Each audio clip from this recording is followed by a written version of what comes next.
শুধু চিঠি চালাচালিতে আটকে আছে চট্টগ্রামের শহীদ ওয়াসিম আকরাম এক্সপ্রেসওয়ের স্পিড ক্যামেরার চালুর কার্যক্রম। বেপরোয়া গতিতে যান চলাচল নিয়ন্ত্রণ এবং দুর্ঘটনা কমাতে প্রায় 2 বছর আগে এখানে পরীক্ষামূলকভাবে বসানো হয়েছিল এইসব ক্যামেরা। কিন্তু এরই মধ্যে এক্সপ্রেসওয়েতে অতিরিক্ত গতির কারণে একাধিক দুর্ঘটনা ঘটলেও এখনো কার্যকর হয়নি এই ব্যবস্থা।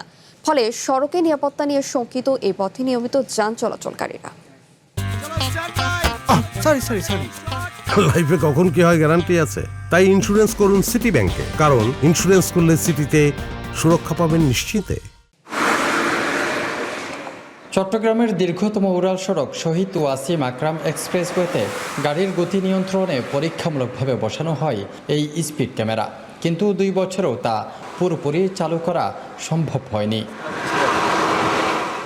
সিডিএর তথ্য বিশ্লেষণে দেখা গেছে, স্পিড ক্যামেরা চালুর প্রথম 8 মাসেই নির্ধারিত গতিসীমা অতিক্রম করেছে 1,19,654টি যানবাহন। এর মধ্যে সর্বোচ্চ গতি রেকর্ড করা হয়েছে ঘন্টায় 193 কিলোমিটার। এতে বাড়ছে দুর্ঘটনার ঝুঁকি। অ্যাক্সিডেন্ট বেশি হয় এখানে, প্রাইভেট কার জোরে চলানোর গতিতে, তার জন্য অ্যাক্সিডেন্ট হয়। আমরা এটাই চাই ক্যামেরা বসাক, এটার জন্য আলহামদুলিল্লাহ। এটা ক্যামেরা যদি চালু হয় তাহলে হয়তো দেখা যাবে গতিবেগ কমবে আর কি, স্বাভাবিক হয়ে যাবে সবকিছু। এরই মধ্যে অতিরিক্ত গতির কারণে এক্সপ্রেসওয়েতে ঘটেছে একাধিক দুর্ঘটনা। সিডিএ বলছে, স্পিড ক্যামেরা কার্যকর করতে সিএমপি ও বিআরটিএ-কে একাধিকবার চিঠি দেয়া হলেও কোনো সাড়া মেলেনি। আমরা বিআরটিকেও চিঠি দিয়েছি, চট্টগ্রাম মেট্রোপলিটন ট্রাফিক পুলিশকেও দিয়েছি, তো ওনারা এই বিষয়ে আমাদেরকে এই পর্যন্ত কোনো সদুত্তর দেয়নি। ওরা যদি সহযোগিতা নিয়ে আগায় আসে তাহলে আমরা এটা শতভাগ ইমপ্লিমেন্ট করতে পারবো। ফ্লাইওভারের উপরে শুধু স্পিড না, কোনো ধরনের ক্রাইম, অনেকে কিন্তু ক্রাইম করে রাত্রেবেলায় গাড়ি আটকিয়ে বা কোনো একটা ক্রাইম করার চেষ্টা করতে পারে, হচ্ছেও মনে হয়।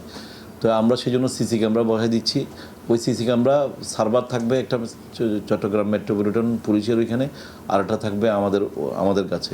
এদিকে ট্রাফিক বিভাগ বলছে, তাদের কাছে কোনো চিঠি পৌঁছায়নি। ট্রাফিক ডিভিশনের পক্ষ থেকে আমরা কোনো চিঠি পাইনি।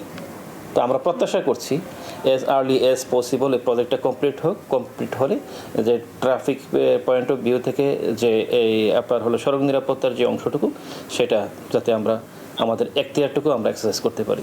চলতি বছরের ডিসেম্বরের মধ্যে প্রকল্পের বাকি কাজ শেষ হবে। পাশাপাশি স্পিড ক্যামেরা ব্যবস্থাও পুরোপুরি কার্যকর করা সম্ভব হবে বলে জানিয়েছে চট্টগ্রাম উন্নয়ন কর্তৃপক্ষ। তাফহিম আলমগীর, ওয়ান নিউজ, চট্টগ্রাম।